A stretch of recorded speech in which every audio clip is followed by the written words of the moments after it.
Hey, what's going on, man? Hola, amigo, ¿cómo estás? Guten Tag, wie geht's dir?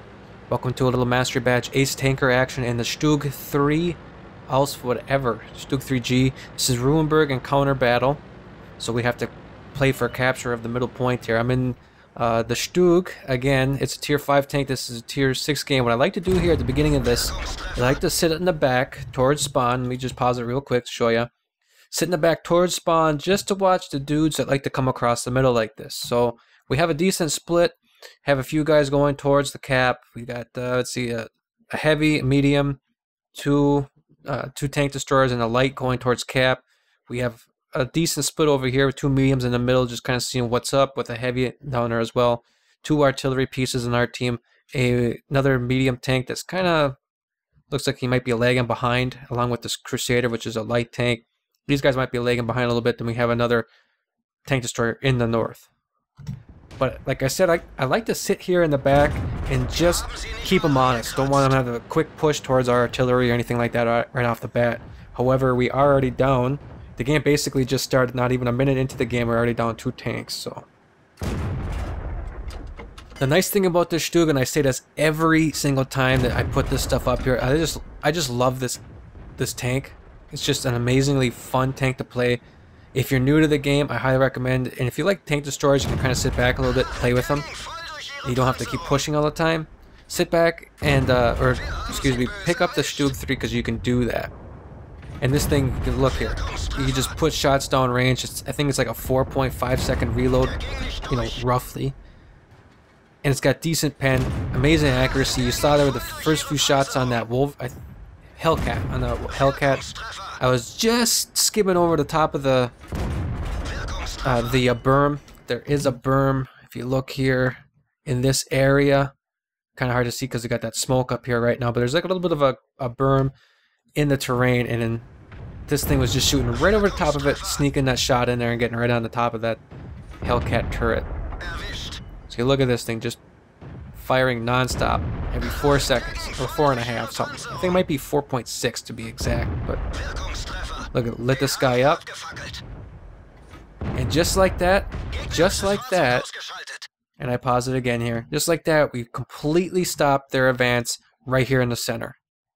3 decently big tanks, 2 tier 6s, and let's see, what was it? They had the M6, I think the M4, and the SU-100Y.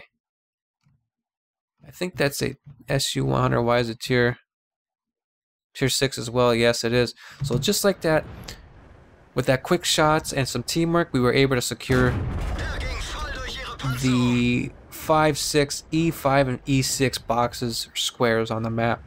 Now I'm turning my attention north, and you got to keep these guns firing. If they fire this quickly, you want to use them to the best of your advantage.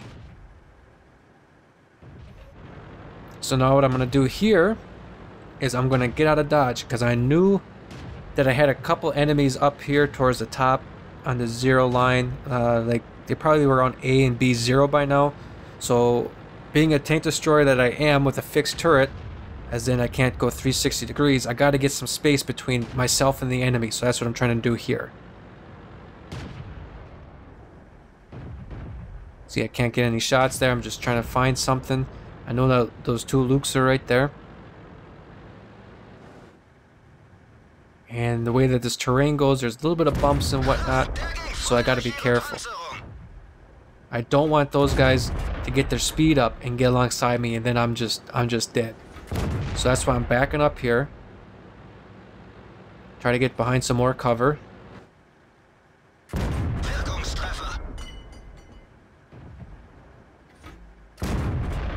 Perfect leading. And now I'm taking shots, and I know it's coming from that Luke's, not only because it's saying it down here, but I know the Luke's has like that kind of like an autoloader-ish. I think it is an autoloader, or like basically like a couple clips or something like that. I don't know how to describe it off the top of my head, but if you've played the Luke's, you know what I mean. So now I get myself behind some cover.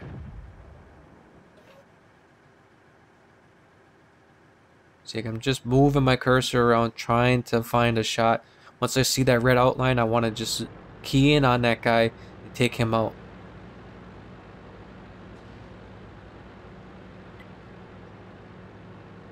And for the longest time, we were actually down, but now we're up. 11-9. They only have 4 left. 2 of them artillery, so we don't really have to worry about those guys. And that was just a random shot, hoping I would hit somebody.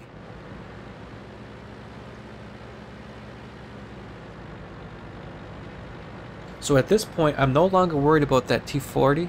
No, Luke's, sorry. I'm no longer worried about that Luke's that's up there, because he's probably backed off since he is damaged and they are down. Probably is a pretty smart player, knows not to push, so he's taken off to get out of Dodge. So now I'm just going to start moving south to try to go towards those artillery. You can see there he is right there, just backing up.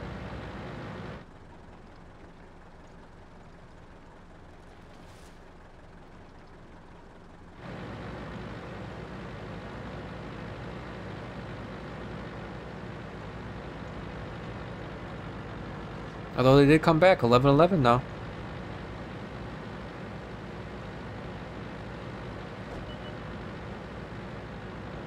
There's the Hellcat. That's the guy I shot right at the beginning. Get a quick shot into him, and he's already dead.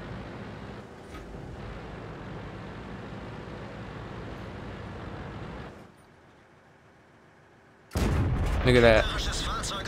This gun is just so accurate, even when you move the crosshairs like that. And granted, he was pretty darn close too, so that doesn't hurt. So now we have to be careful about these 2 artillery pieces, because when you push them, the how to say it? That was just an unlucky miss there. I wanted to keep my speed going. Thankfully, he wasn't shooting at me, and I'm just gonna obviously reload before he'll ever get a chance to. But when you attack these guys, you want to try to do like little S-curves or something. See, that Crusader took it because he probably wasn't S-curving. You want to do those kinds of things in order to just make their job a little bit more difficult. Because if you're coming on straight to them, their what's the word I'm looking for? Like their target becomes really tight. You know, if you're 100 meters out or 200 meters out, you got a little bit more of a wider circle. They can't necessarily hit you. But the closer you get, because that gun doesn't move as much, the targeting is tighter. And if you've ever played artillery, you know what I'm talking about. I just have a weak description of it. But anyway, let's go into the slides right after this. I'm going to show you how I did in detail. So just hold on 1 second, please.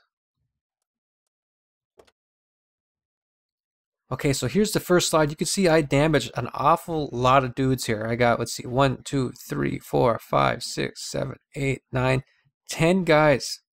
10 guys I've hit and damaged. So that's very good game in general with any tank to be able to damage 10 dudes. Destroyed 5. See here, I also got the Master Badge Ace Tanker, a couple other things. Let's go to the next slide so you can see what that last little emblem is there, that last little medal. Right here you can see that's the high caliber medal that's caused the highest damage per battle. Let's move on to the next screen. Okay, so here's the team score. You can see I did 2,371 damage, the most damage out of everybody in the entire game. And by a pretty hefty margin, about 1,300 more than the Matilda, which is right next to me, and then roughly a solid 1,000 ahead of the Hellcat, which is a tier 6. So I was, you know, mid-tier technically, and I still did the most damage, so that's pretty darn good.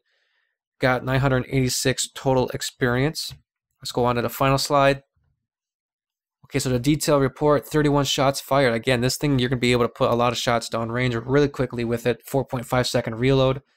24 hits. 20 of those hits were penetrations. See, that was mostly against like that M6 towards the beginning of the map, or to the beginning of the game where I was bouncing off of him. Did a total again of 2371 damage from a distance of more than 300 meters. So this is basically kind of like sniping here. I did 1,594 damage. That's really good. Not only because it's an accurate gun, but it still packs a punch when it hits you. That also is probably that 300 meters. Those shots, all 4 of those shots were probably all from the 300 meters, and I was going against that M6. So that's why those just bounced.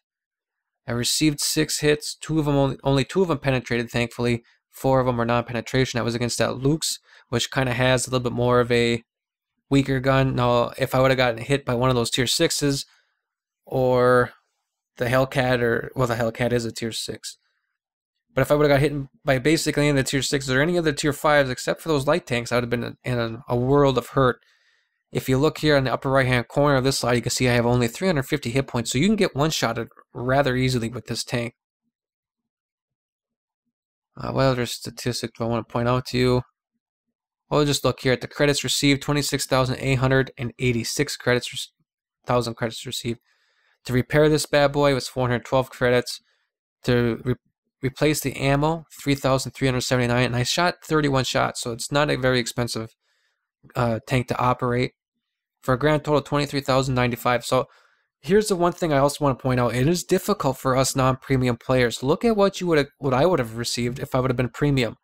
I would have received, rather than 26,000 credits, I would have received 40,000. That's basically, essentially double, you know. So it hurts. It hurts not to have premium on this game. So that's why you have to be able to play with a tier 5 tank. StuG 3 is a great tier 5 tank to be able to allow you to play, rack up as many credits as you can, and yet not be a drain on the bank account when you don't do so well. Let's look down here at experience, right?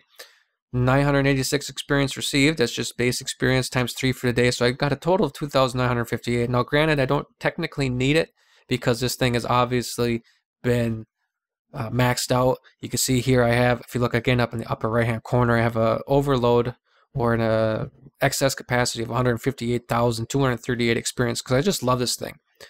But if you have the gold or the money to be able to turn that experience into free experience, I could basically have a tier 9 tank with that kind of experience right there. What else? But the premium, if I would have had premium with this, I would have went from roughly 3,000, right? 3,000 experience to 4,400 or 4,500, 4,400 experience. So it hurts not to be a premium player, but you know, it is what it is. I hope you guys really enjoyed this video. It's a real quick one for you. Again, a StuG 3, man.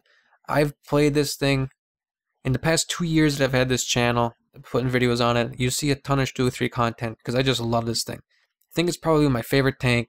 Really love as I think I've said this also in previous videos, I really love the Jagdtiger as well because it's really just satisfying to be able to, and the Ferdinand, really satisfying to just put 500, 600 damage into somebody with that Jagdtiger. But out of all the tanks I played, this thing's got the speed, the accuracy, and the quick gun that just makes it a really, really, really fun tank. And it's something that you all can get and enjoy without a premium account too. And it doesn't take, doesn't take a year or 8 months or whatever of playing the game before you get this thing either. So, well, anyway, with that, please like, comment, favorite, subscribe. It really helps the channel out whenever you do that. I have recently broken the 1,000 subscriber barrier, so that's, or not barrier, but the 1,000 subscriber mark. So that's really an accomplishment in its own right. Again, this channel has been up for roughly 2 years, and I haven't been the most consistent with that, with putting out videos, but